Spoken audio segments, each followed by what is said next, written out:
So, my lovely daughter accidentally forgot to hang up the phone. Yes, technology works beautifully until it ruins your life. And that's when I heard it.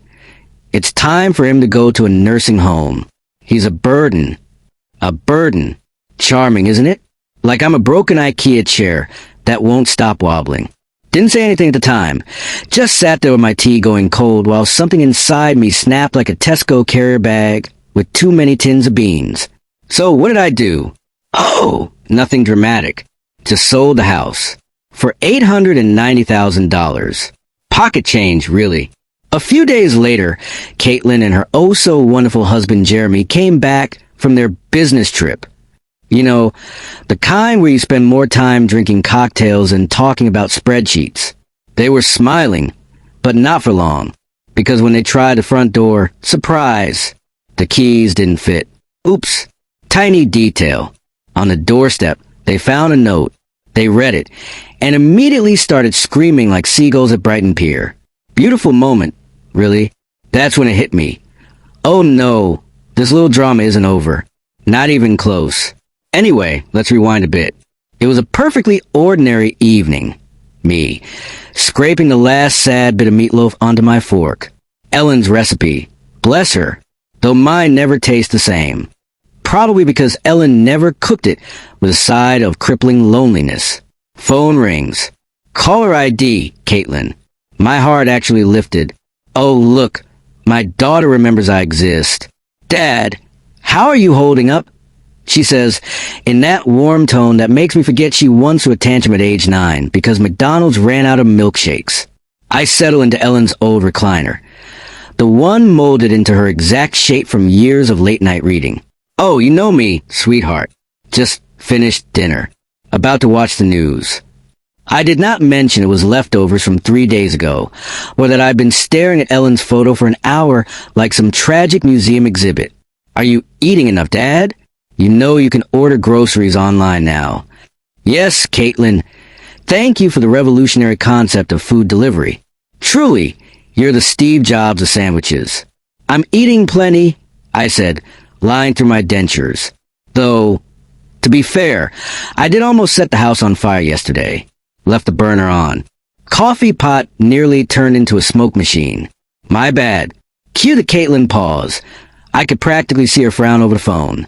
Same little crease Ellen used to get, though Ellen's came from real compassion.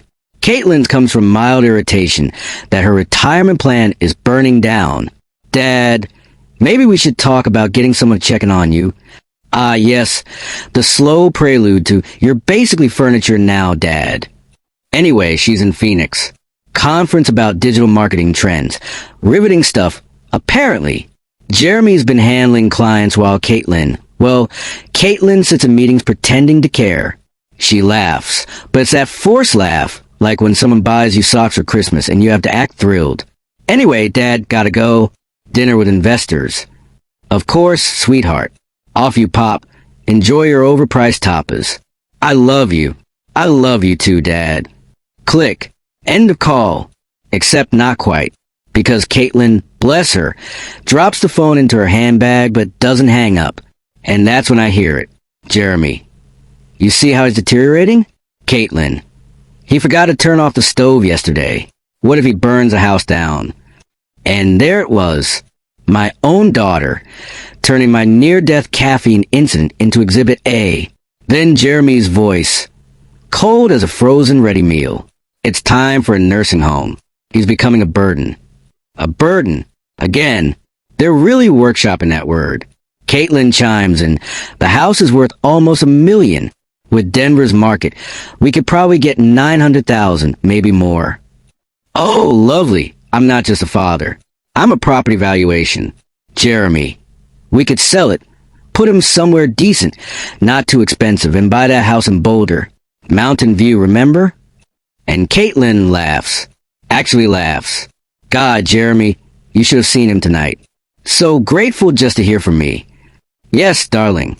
Thank you for making my unconditional love sound like a punchline. The longer we wait, the more confused he'll get. We should strike while he still trusts us completely. And there it was. My life. Summed up as a ticking clock on their little house hunting adventure. But don't worry, I had a plan. And no, they weren't gonna like it. The phone slipped right out of my hand and clattered onto the hardwood floor. Not just any hardwood floor. Mind you, no, the one Ellen and I installed 23 years ago with our bare hands. Every nail hammered in with hope, love, and apparently for the sole purpose of one day making it the stage for my emotional breakdown. Lovely symmetry, really. I just sat there, staring at Ellen's photo, her eyes practically burning through me. Couldn't quite tell if she looked disappointed, warning me, or just saying, "Told you our daughter would turn out like this." Ghosts are vague like that. The grandfather clock ticked away in the hallway. Ellen's anniversary gift to me. Yes, nothing screams romance like a device constantly reminding you of how close you are to death. And outside, crickets. Nature's way of saying, "Yes, mate, you officially become a tragic cliche." Something cold settled in my chest. Probably not a heart attack. At least not yet.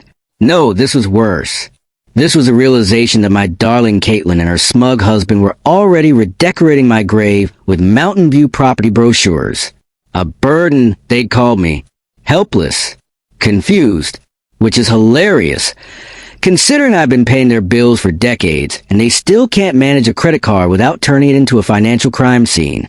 I sat in the dark for who knows how long, Ellen's photo glaring down at me like, "Well, you married me for my looks, but ignored my wisdom, didn't you?" When I finally stood, my legs were about as steady as Jeremy's job history. The lamp flicked on, warm light spilling across the living room. Every piece of furniture, bought with sacrifice, sweat, and more arguments than I'd like to admit. The burgundy sofa where Caitlin once did her homework, back before she discovered boys' Instagram filters, and how to cry her way into a 32,000-pound wedding. Yes, 32,000. I said we could afford $5,000, maybe $8 if I started selling organs on the black market. But no, Princess wanted her dream day. And guess who made it happen? Me. Working weekends, sanding floors until my spine felt like wet spaghetti. And her words to me on the big day? "Daddy, you're the best father in the world. I'll never forget this." Spoiler, she forgot. Instantly, I shuffled into the kitchen, opened a drawer of doom where Ellen made me keep every receipt since the dawn of time. "You never know when you'll need them," she used to say. Well, turns out she was right. Again. Brilliant. University tuition? 48,000 pounds. For years of double shifts. Coming home looking like a powdered donut from all the concrete dust. Ellen waiting with coffee, massaging my shoulders, telling me not to kill myself. And me like an idiot, saying she deserves better than we had. Wedding receipts? 32,000 pounds. Already covered that trauma. Car loan papers? Oh yes, I co-signed because her credit was worse than a dodgy kebab at 3 a.m. job reference letters. I wrote those too, so she could land a marketing job after 8 months of sitting on the sofa like a sad decorative cushion. And then there were the bank statements. 2 years ago when Jeremy, financial advisor extraordinaire, lost his job for mysterious reasons. They moved in, temporarily. Ah yes, the kind of temporary that stretches on like a bad ITV series that should have been canceled after season 1. And as I stared at those papers, one thing became very clear. They thought they were clever. They thought they'd won. Oh, bless them. I never charged them rent. Not a penny. Oh no.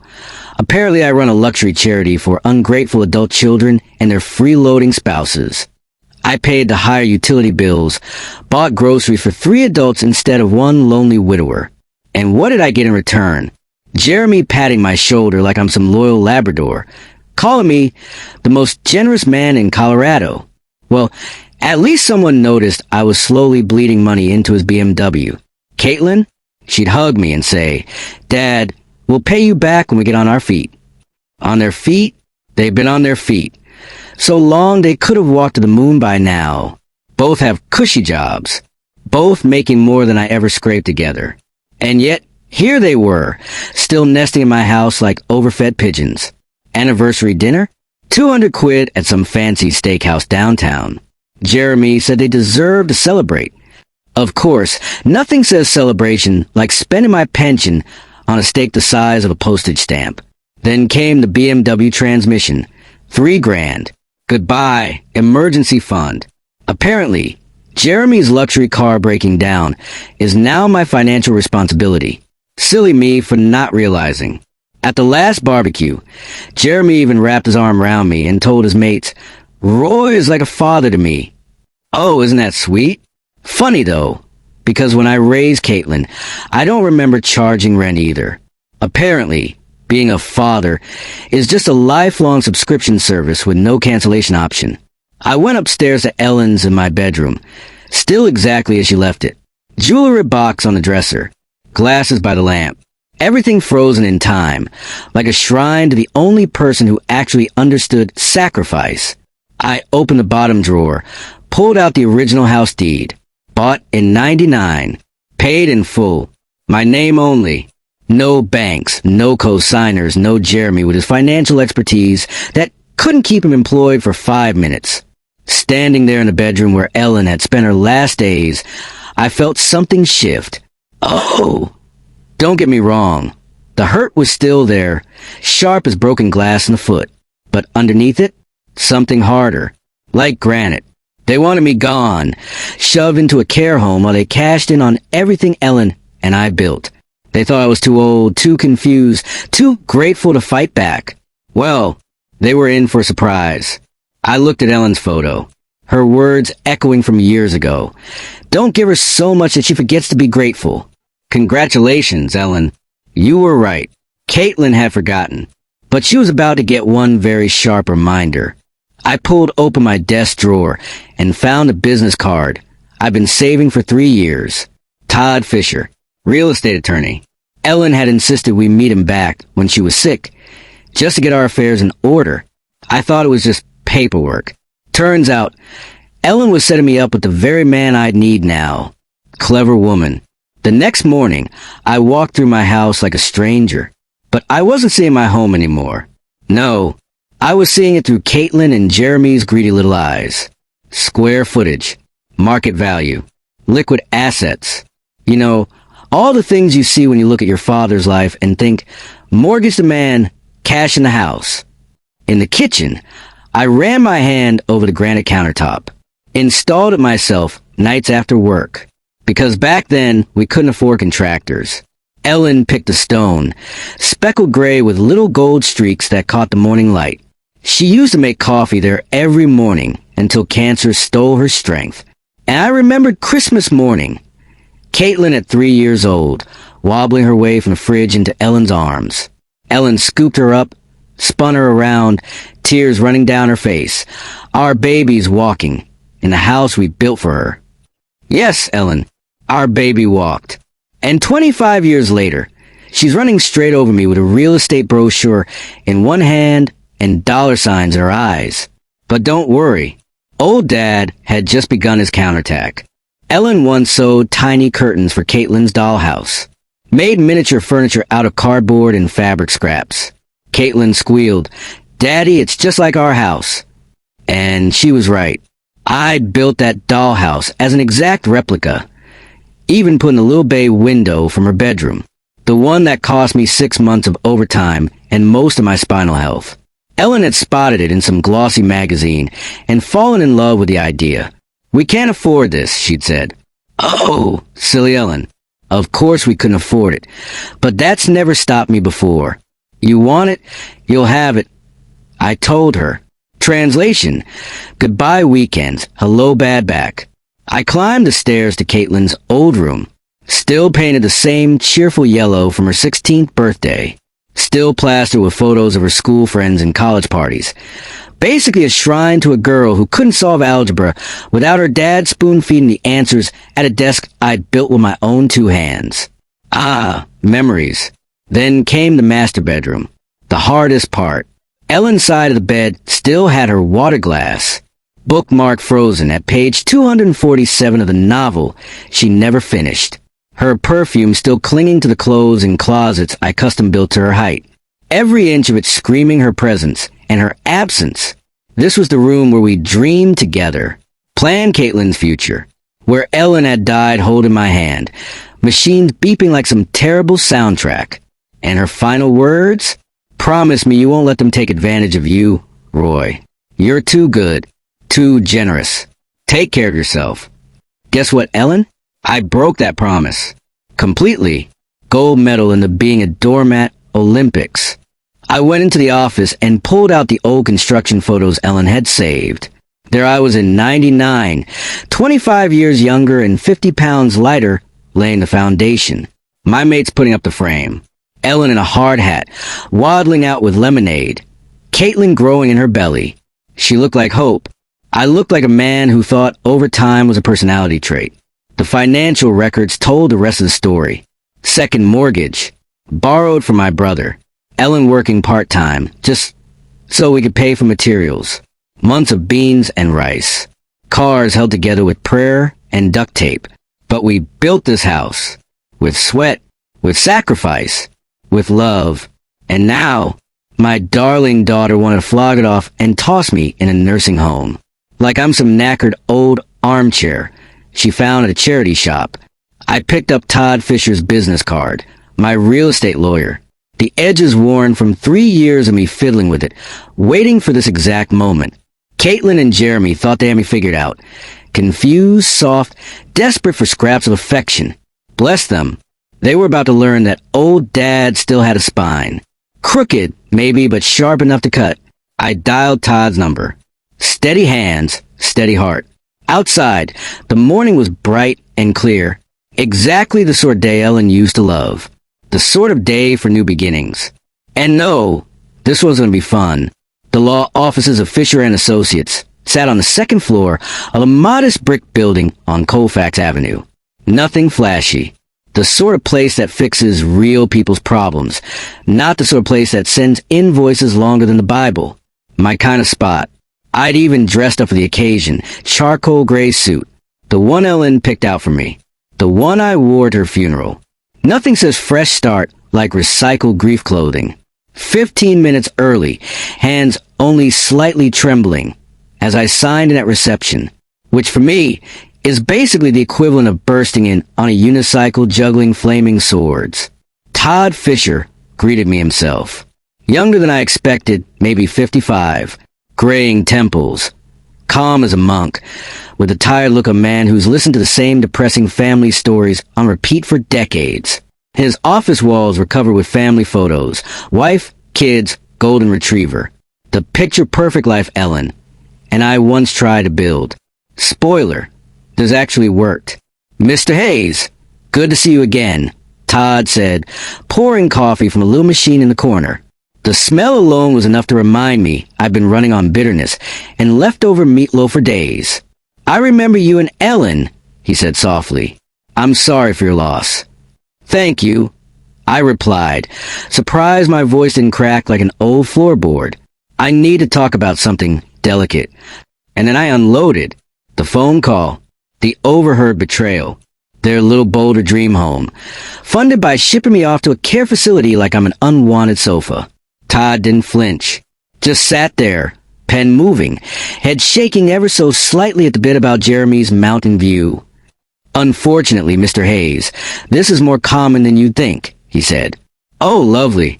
Turns out I'm not just a victim. I'm part of a statistical trend. Fantastic. But they can't actually do anything, can they? I asked, desperate for a lifeline. I mean, legally? Todd adjusted his glasses, leaned back like he was about to break it down in Law for Dummies. Let's start with the basics. The house is in your name alone since your wife passed. That's right, I said. Ellen and I owned it jointly. It transferred to me.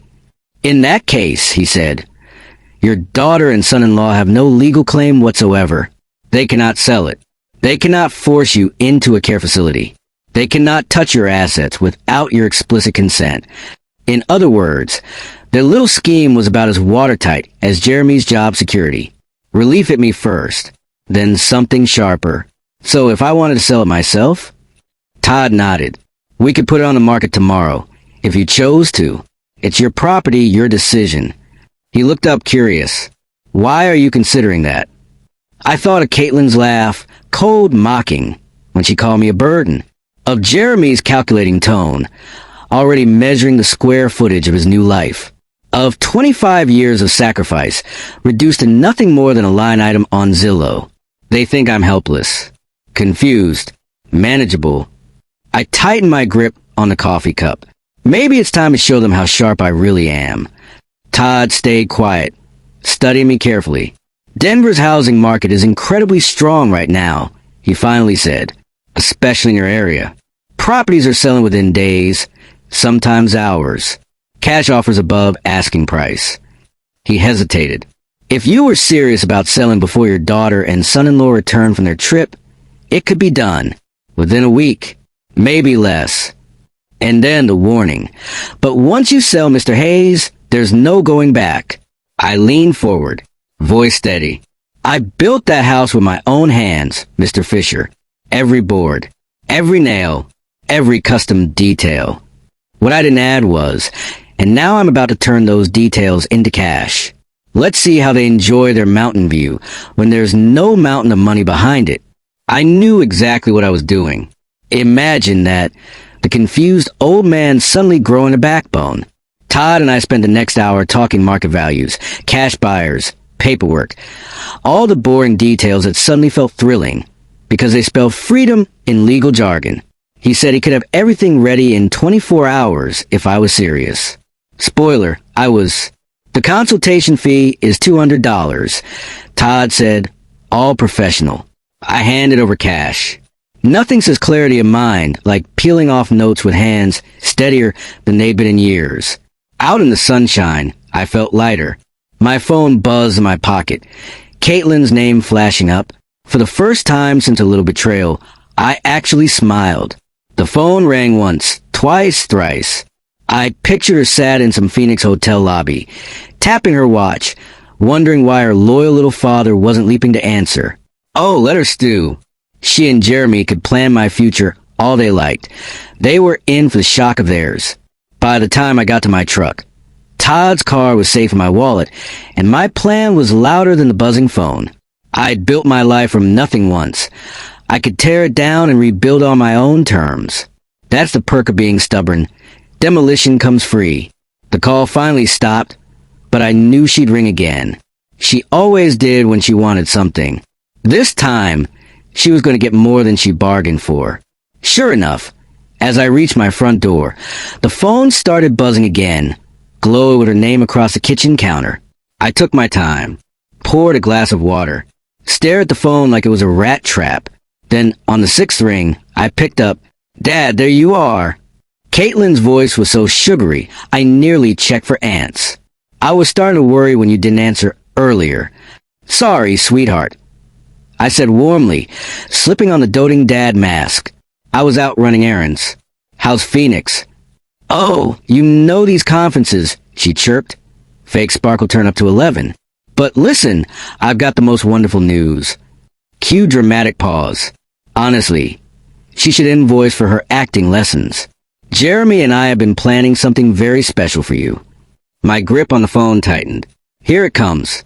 Oh, we want to treat you to a vacation, she continued, in that tone people use right before stabbing you with a compliment. You deserve some rest and relaxation after everything since Mum died.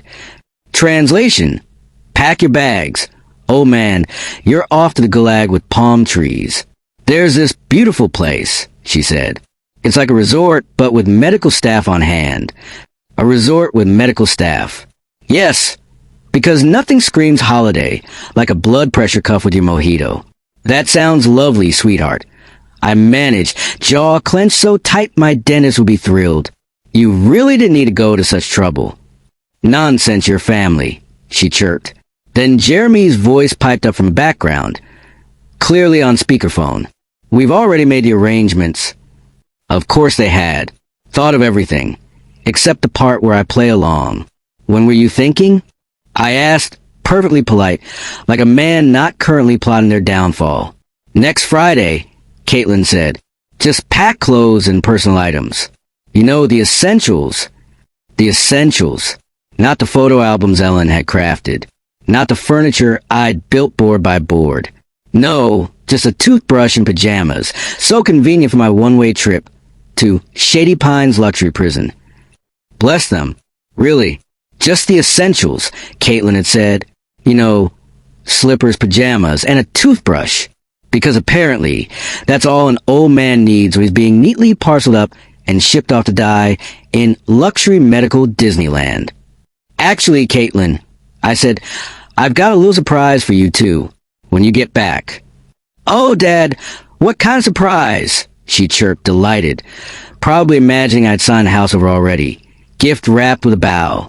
I stood by the bay window I'd built for Ellen, staring out at the garden she'd loved, the porch swing where we'd once planned our future.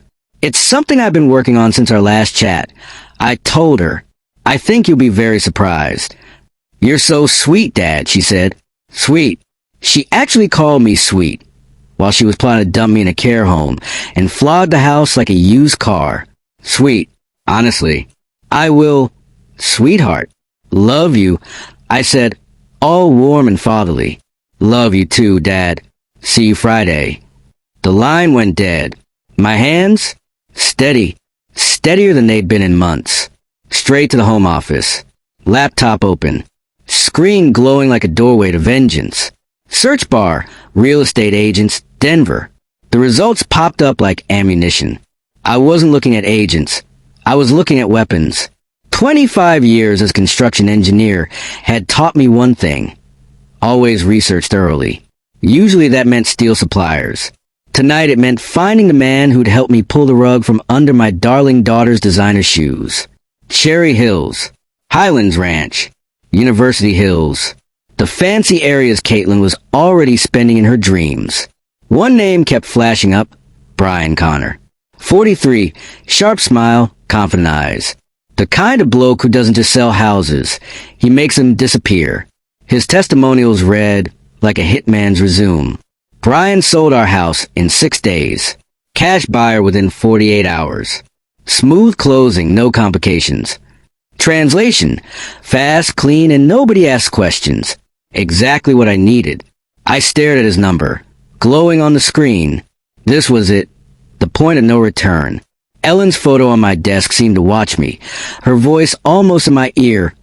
Roy, are you sure about this? For the first time since the funeral, I was bloody certain. I dialed. Brian Connor, Connor Real Estate. How can I help you? Mr. Connor, I said, voice steady as stone. My name's Roy Hayes. I want to sell my house. Quickly. How fast can these things actually happen? Well, Mr. Hayes, that depends. Brian replied smoothly. But with the right property and price, I've closed in as little as 10 days. 10 days? My heart pounded like a teenager sneaking home past curfew. 10 bloody days. Absolutely, he went on. Denver's market is red hot right now, especially for properties like yours. Can you tell me a bit about the house? I glanced around the kitchen, seeing it through a buyer's eyes for the first time. 2-story, 3,400 square feet, built in '99. Cherry Creek area, 3 bedrooms, 2.5 baths. Well maintained. Most of the work done by me, personally. Brian's voice sharpened instantly.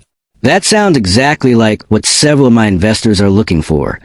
Oh, Brian, you beautiful shark. You just made yourself my new best friend. Original owner. Well maintained. Established neighborhood.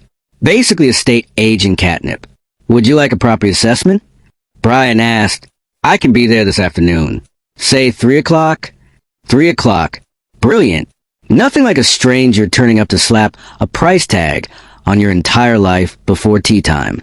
I hung up and sat in the kitchen. The silence was deafening.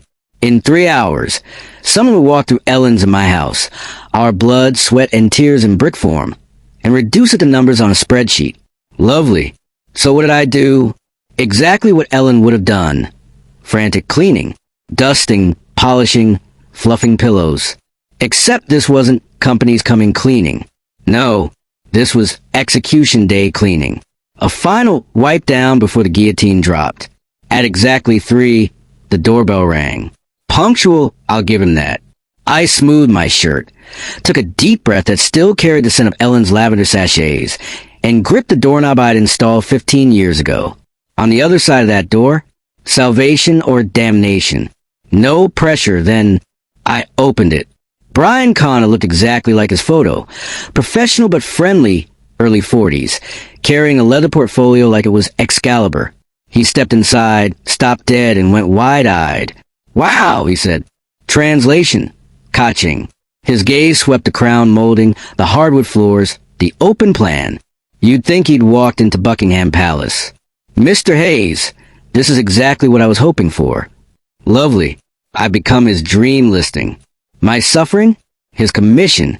He started snapping photos, notes flying into his tablet, eyes practically glowing. "These hardwood floors original?" "Oh, yes," I said.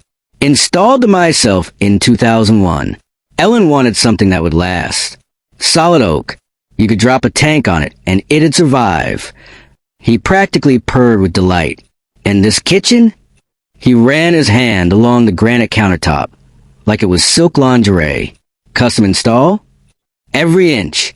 Ellen picked the pattern. Said the gold veining reminded her of sunlight. My throat caught. 3 weekends crawling around with a tape measure, so she could sip tea in style. Brian nodded, impressed. Of course he was. Who wouldn't be impressed with 25 years of my unpaid labor? "Mr. Hayes," he said, eyes gleaming. "In 15 years, I rarely see homes this well-maintained." "Was an engineer," I replied. "Build it right the first time. That was my motto." And now here we were, my life's motto on the auction block. He gestured at the living room. "May I?" I nodded, watching as he admired Ellen's decorating. The bookcases I'd built, the open plan that cost me 3 slip discs. "This bay window," he breathed. "Custom work?" "For my wife," I said softly. She wanted a reading nook. And just like that, I could see her again. Ellen, perched with her mystery novels, tea steaming beside her, glasses slipping down her nose. Meanwhile, Brian was still buzzing around with his tape measure, practically salivating, because while I was seeing memories, he was seeing square footage. "Mr. Hayes, I need to show you some comparables," Brian said, waving his tablet like it held the secret to the universe. He pulled up listings. Similar homes in this area, 850 to 920. My chest tightened. Oh. So apparently my old man shack was worth more than Caitlin and Jeremy's cruel little spreadsheet suggested. What a shame for them. Brian grinned. But given the condition and the custom features, I'd say 890,000 pounds. 890 grand. I sat down in Ellen's chair before my knees gave up. That much? For this place? The house where I still trip over the rug she insisted was cozy? "Mr. Hayes, you're sitting on a gold mine." "Oh, wonderful. I've gone from dad-shaped burden to property mogul in under 3 minutes. And I have an investment group looking for exactly this kind of property. They pay cash. No financing. No negotiations. They can close in 10 business days. 10 days. Just enough time for Caitlin and Jeremy to swan back from Phoenix, ready to cart me off to Happy Acres retirement prison. Except, oops, they find the house gone. What's the catch? I asked because nothing in life is as simple. "No catch," Brian said, smiling like a man who just spotted his Christmas bonus. "Cash means no delays, no appraisals, no drama." Of course. Sell your life in record time. No fuss, no muss. Efficiency. The corporate way of saying, don't think about it too hard. I looked around the living room. Caitlin's first steps on those floors. Christmas mornings. Ellen reading the paper on Sundays while I pretended to understand the crossword. And now, all about to be converted into someone else's rental income. When would I need to be out? I asked. Standard is 30 days after closing. But they're flexible. 30 days to pack up 25 years. Should be fine. I've only got everything. But then I remembered Caitlin calling me sweet while plotting my eviction. Jeremy reducing me to a bloody Excel formula.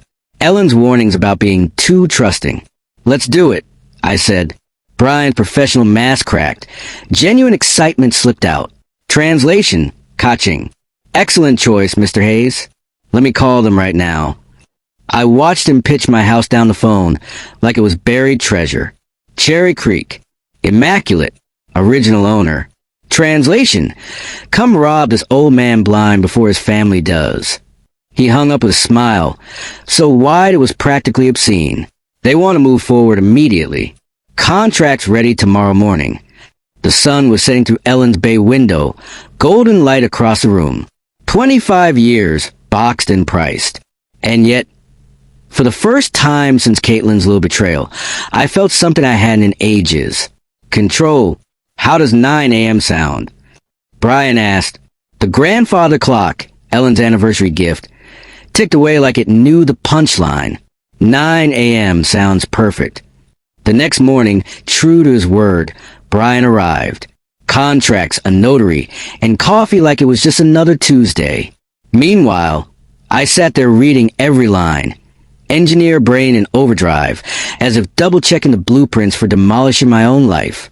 Sale price, £890,000. Yep, goodbye family drama. Hello irony. Cash purchase. Closing date, 10 business days. Smooth, clinical, like buying a bloody toaster. The notary, kind eyes and all, guided me through each page. Minimal contingencies, Mr. Hayes. Title search, walkthrough, and you can stay for 30 days if you like. How generous. 30 days to more than 25 years of my life. Peace of mind, she called it. I nearly laughed.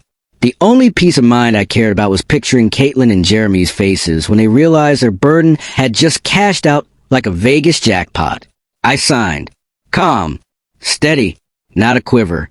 And just like that, the guillotine blade dropped. The next few days blurred. Paperwork, inspections, strangers crawling through my house pretending to admire it. One of them even said, "Your father-in-law really knew what he was doing." Lovely. I was apparently already dead, and my ghost was supervising the wiring. Day 4 to 6, I turned into James Bond with a Google habit. Flats, storage units, senior communities with golf courses. A fresh start with nearly 900,000 pounds in the bank. Not bad for a so-called confused old man. Ellen's china? Kept. Jeweler box? Definitely. Photo albums? Essential. Everything else? Good luck. Future landlords. By day 7, I was strutting around like I'd invented freedom. Even Mrs. Patterson next door asked why men in suits were coming and going. Just some work. I muttered, half-truth, because if I'd told her, the entire neighborhood would have had the popcorn out. Day 8, Brian rang. Everything's on track, Mr. Hayes. Closing tomorrow. Wire transfer same day. Cash. Freedom. Revenge. A 3-course meal served piping hot. That night, I packed a suitcase. Not because I was leaving yet, but because when the curtain drops, you'd best be ready for your bow. I whispered Ellen's photo. I hope you understand what I'm doing. She probably would. She always did. Friday morning. Bright skies. The kind of day Ellen used called Denver at its finest. I put on my best suit. Not the funeral one, thank you, but the navy one Ellen bought for Caitlin's graduation. Oh, the irony. The title company was all business. Sharp lawyer types double-checking documents while Brian conducted the whole thing like an orchestra. Sign here, initial there. Each scribble of my pen felt like cutting another chain loose. And then it was done. Wire transfer, 890,000 pounds, minus the vulture's fees. More money than I'd ever seen. More than Caitlin and Jeremy had drooled over in their little betrayal session. Brian shook my hand. Sometimes a fresh start is exactly what we need. Yes, Brian. Sometimes a fresh start involves pulling the rug from under your own children. Driving home, I passed the school where Caitlin learned her ABCs. The park where Ellen and I used to stroll. Did I feel nostalgic? Not at all. I felt lighter. Liberated. Like I just walked out of prison. Back in my driveway, I sat in my truck, staring at the house that no longer belonged to me. The keys felt heavy in my palm. Tomorrow I'd hand them over and close the book on 1247 Maple Street. Caitlin and Jeremy were due back in 3 days, expecting their sweet, obedient father ready to be checked into retirement hell. Instead, well, let's just say oops. They were about to get the shock of their lives. I climbed out, phone in hand, ready to make the next call. The truck engine ticked as it cooled, like it knew this story wasn't finished. Not by a long shot. I sat in my truck, staring at the house I'd literally built with my own hands. Once upon a time, it was my castle. Now, it belonged to strangers. And in 3 days, Caitlin and Jeremy expected to waltz back and find their sweet, manageable father packed and ready for the retirement gulag. Adorable. The keys felt like lead in my hand. 30 days of access. 30 days of fun. Oops. I drove to Starbucks, ordered nothing, and dialed a 24-hour locksmith like some desperate teenager calling a late-night pizza place. Yes, it cost me $200 extra. Did I care? Not when I had $890,000 marinating in the bank. AAA locksmith, Eddie speaking. I need all my locks changed. Urgent.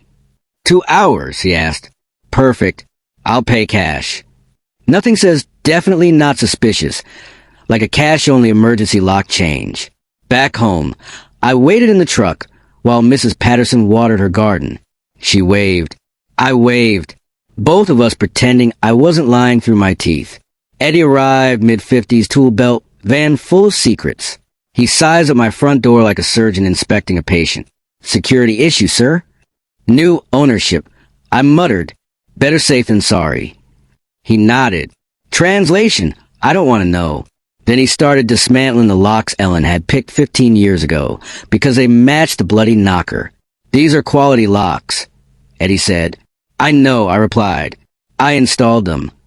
Somebody knew what they were doing. Yes, Eddie, that somebody was me. Please, flatter me further while I erased the last physical piece of my marriage. The new locks were silver. Cold. Modern. Soulless. They clicked like a prison door instead of a welcome mat. 3 new keys. Front, back, garage. $450. I handed over cash. No paper trail. No witnesses. Just the way Ellen wouldn't have approved. Inside, the hardest part began. Packing 25 years into one suitcase.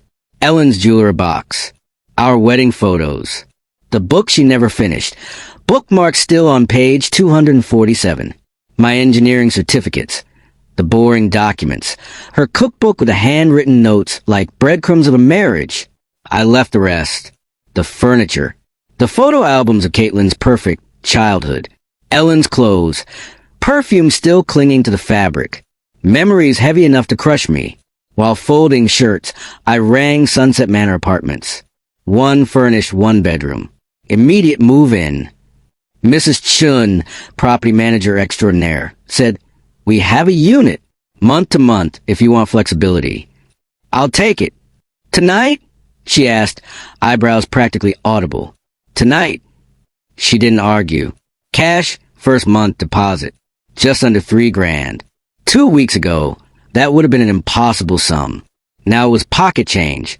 At dusk, I loaded the car. Mrs. Patterson peeked out again, probably adding fuel to the neighborhood gossip engine. I waved one last time, severing 25 years with a twitch of the wrist. I walked through the empty rooms one final time. The kitchen where Ellen taught Caitlin to bake. The living room where we faked happy Christmas mornings. The bedroom where Ellen took her last breath. "I'm sorry, honey," I whispered, "but you'd understand. You always said I was too generous for my own good." I locked the new locks, drove away, and filled the rear-view mirror with the life I'd just abandoned. Sunset Manor was waiting. New keys, new locks, new life. I dropped my suitcase in the unfamiliar flat, and before the dust had even settled, I reached straight for my phone. Because this wasn't the end. Oh no, this was a setup. The final phase of my plan needed one more phone call. One more tiny detail to make Caitlin and Jeremy's jaws hit the carpet. Think of it as the fireworks at the end of the show. The apartment itself felt like a travelodge. Functional, soulless, and smelling faintly of industrial bleach. Romantic. Ellen's photo was already on the nightstand, watching me with the same disapproval she used to reserve for my DIY projects. I stared at my phone, deciding which bank might best protect nearly $900,000 for my darling children. Spoiler, not theirs. Definitely not theirs. Laptop open. I scrolled through banks like a man shopping for trousers. The big chains felt too obvious, too corporate. Then I spotted Colorado Community Bank. Small, discreet, the kind of place that thrives on personal service, which is code for we won't ask too many questions if the money's cleanish. Perfect. Colorado Community Bank, Private Banking Division. This is David Morrison. Mr. Morrison, this is Roy Hayes. I'd like to deposit around, $890,000. Pause. I could practically hear him dropping his coffee. We'd be absolutely delighted, Mr. Hayes. When shall we meet? Monday, 9 a.m. He agreed. I hung up, smug. The weekend stretched ahead like detention. I'd never lived anywhere but Ellen's house. Now I was in a box with IKEA furniture and no soul. Exile. But at least it was my exile. Saturday morning. Made instant coffee in the world's smallest kitchenette. Ellen would have rolled her eyes. I unpacked like a soldier on maneuvers. Jeweler box, wedding photo, engineering awards. The look how respectable I am starter pack. Then the groceries. Shopping for one. Thrilling stuff. The young cashier gave me that soft-eyed, "Oh, new in town? Look." "Yes," I said, "just moved in. Starting fresh." What I didn't add was also starting a revenge plot, but let's not spoil the surprise. Sunday, I wandered into a cafe called Brews and Views. Hip little place with a barista named Sarah. Purple streak in her hair, obligatory nose ring, and just enough caffeine attitude to keep me awake. "You're new here," she said. "Retired engineer," I replied, looking for peace and quiet. "Oh, you'll get that here. Very mellow." "Yes, Sarah." Nothing says mellow like a man hiding nearly $1 million from his children. I sat by the window, sipping strong coffee, watching people walk dogs and push prams, all pretending life was normal. For the first time in months, I didn't feel sad. I felt anticipation, like I was finally getting to the good bit. Monday morning arrived. Suit on, tie straight, looking every inch the respectable widower, rather than the man with a plan.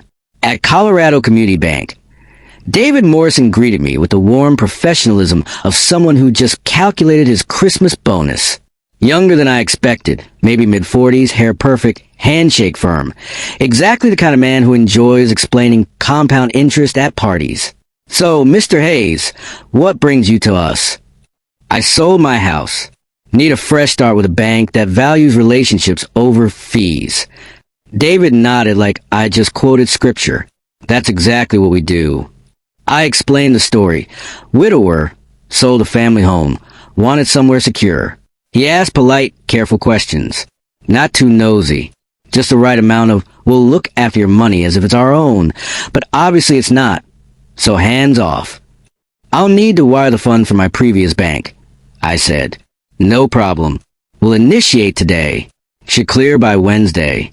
He drafted the paperwork with surgical precision. Online banking, debit card, checkbook, all the bells and whistles of a new life. And as I signed, I thought, "Oh, Caitlin. Oh, Jeremy. You're gonna love this next part." Oops. David, my shiny new banker, recommended the premium account. Translation: pay us more so we can smile at you while taking your money. Fine. I signed the papers. Congratulations to me. I was now officially customer number 847293.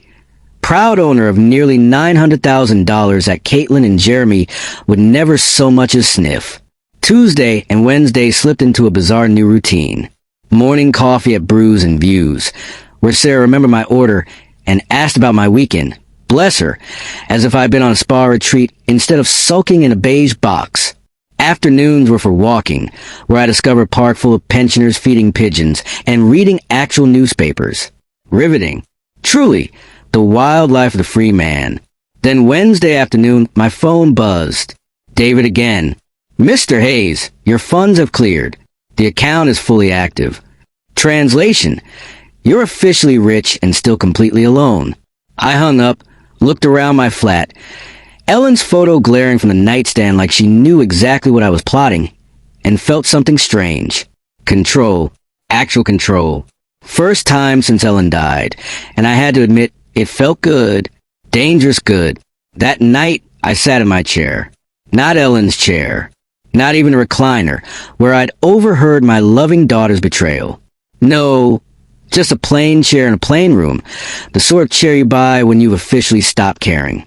I opened my laptop and typed, mini surveillance cameras. Oh, yes, because what's the point of revenge if you can't stream in HD? Up popped every option under the sun. Bulky security kits, teddy bears with creepy little lenses in their eyes, chargers that weren't really chargers. After half an hour, I found my winner, a wireless mini camera disguised as a phone charger. Wi-Fi enabled, motion activated, crystal clear video. Basically James Bond meets IKEA. Perfect. It was $149 with an extra $40 for next day shipping. 2 weeks ago, I'd have fainted at spending that on a camera. Now, a rounding error. Oh, how money changes a man. With the camera sorted, I turned to the piece de resistance. The note. The grand reveal. The Dear Caitlin and Jeremy. Surprise. Dad's not the clueless pushover you thought. Draft 1. Too angry. Draft 2. Too cold. Draft 3. Just right. Like a poison love letter. Respectable. Devastating. Sharp enough to cut.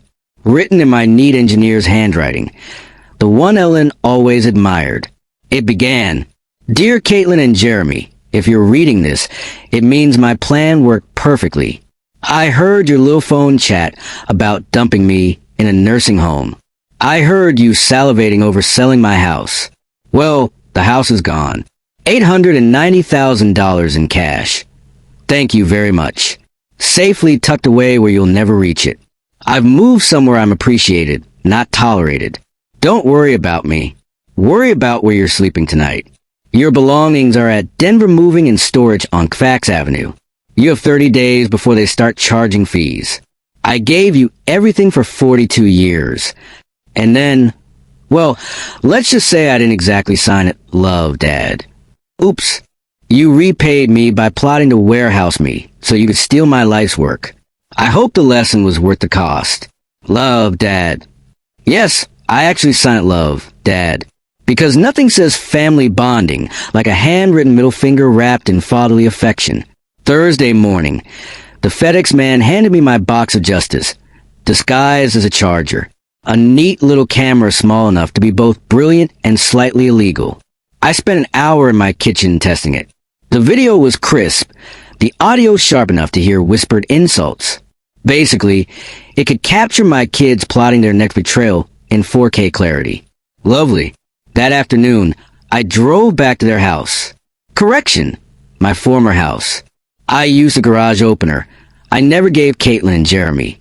Because if you give your kids access, they'll use your home like a storage locker while simultaneously planning your downfall. And guess what? They had.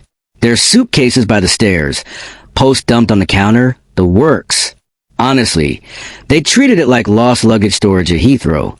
The house still smelt like home. Ellen's lavender sachets, the lemon oil I'd rubbed into the woodwork, the faint ghost of dinners long gone, but with a lovely garnish of ungrateful children. I set up the spy charger by the front door outlet, angled perfectly to catch every dramatic moment. The phone app showed a full entryway, including the exact spot where I taped my goodbye note. I leveled no excuses, no, we didn't see it, Dad. I tested the motion sensor by walking in and out of frame like a budget actor in a spy film. Perfect. One last tour. One last lump in the throat. I touched the mantle where Ellen's photo had sat for 23 years. Soon it'd be some stranger's IKEA family smiling back instead. It's done, sweetheart, I whispered, which, translated, meant I've outpettied the petty. Justice. Served. Locked up with my brand new keys. Tested the feed from the car. Oh, the joy of modern revenge. And drove back to my little flat. Now here I sit, staring at my phone like a teenager waiting for a text back. The timestamp, 6:30 p.m., Thursday night. Tomorrow's the big day. Caitlin and Jeremy, fresh off their business trip, marching straight into the greatest plot twist of their lives. And me? I'm sitting in a plain chair, in a plain room, watching an empty doorway on my phone, waiting for the moment the locks betray them, the note slaps in the face, and Oops, Dad turns out not to be such a burden after all. The clock said 6:30 p.m. Thursday night. Tomorrow was showtime. Caitlin and Jeremy would roll back from their little business trip, already mentally spending my money and plotting which care home had the cheapest daily mush. Cute, really. They had no idea their sweet, helpless old dad had quietly reinvented himself as their worst nightmare. Surprise. Friday morning, I woke up with the enthusiasm of a man about to watch karma finally clock in for overtime. Even my coffee tasted like victory. Hotter, richer, smugger. My miserable little flat felt less like a prison and more like a front row seat to the best drama of the decade. By 4:30 p.m., I was locked into position, phone in hand, camera feet up, doorway empty. The stage was set. Caitlin always left Phoenix by noon. God forbid she sat in traffic like a peasant. And Jeremy, bless his boring soul, never drove above the speed limit. Predictable. Painfully so. Which meant they'd arrive right on schedule. Like villains in a soap opera who don't know the script's been rewritten. 5:15, motion alert. Showtime. Black SUV, Jeremy's pride and joy, rolled up the driveway of my former house. My heart thumped like I just pulled off a heist, which, in a way, I had. Caitlin unfolded herself in the car first, stretching like a cat who thought it owned the place. Jeremy pulled the suitcases out, both of them strutting toward the door with the casual confidence of people arriving at their inheritance buffet. Caitlin dug out her keys, slid one into the lock, and nothing. Jiggle, wiggle, nope. She frowned. That's weird. My key's not working. Weird? Oh, darling. It's about to get a lot weirder. Jeremy stepped up, Mr. Problem Solver himself. Checked the back door. Nope. Garage remote? Dead. He came back 3 minutes later. Face like thunder. Back door's locked too. Garage remote doesn't work. Caitlin, someone changed the locks. Bingo. That panic in his voice? Chef's kiss. Caitlin sputtered. That's impossible. Dad doesn't even know any locksmiths. Oh yes, sweetheart. Because clearly I survived 70 years without ever discovering Google. Jeremy bent closer to the lock, brain finally whirring like the financial advisor he claims to be. These are brand new. This wasn't an accident. Well done, Sherlock. Took you long enough. Caitlin's hand shook as she pulled out her phone. I'm calling Dad. Adorable. She dialed the landline I'd gleefully disconnected 3 days ago. No answer. No voicemail. Just sweet, ringing nothing. Try his mobile, Jeremy suggested. He doesn't have one, remember? We talked about getting him one for emergencies. Her voice cracked. Oh, music to my ears. By now. Jeremy was scanning the windows like a burglar. Found the kitchen, one I'd oh so generously left unlocked. Boosted Caitlin up. Picture this. My grown daughter, climbing through a window in her business, suit like a budget cat burglar. I nearly choked on my own laughter. Moments later, the front door opened. In they marched, dragging their precious luggage, ready to stake their claim. And then the envelope, white, taped neatly at eye level, with their names written in my most polite, careful handwriting. Caitlin's hand trembled as she ripped it down, Jeremy reading over her shoulder. Their faces told the whole story. Confusion, shock, disbelief, and then pure horror. And then the line.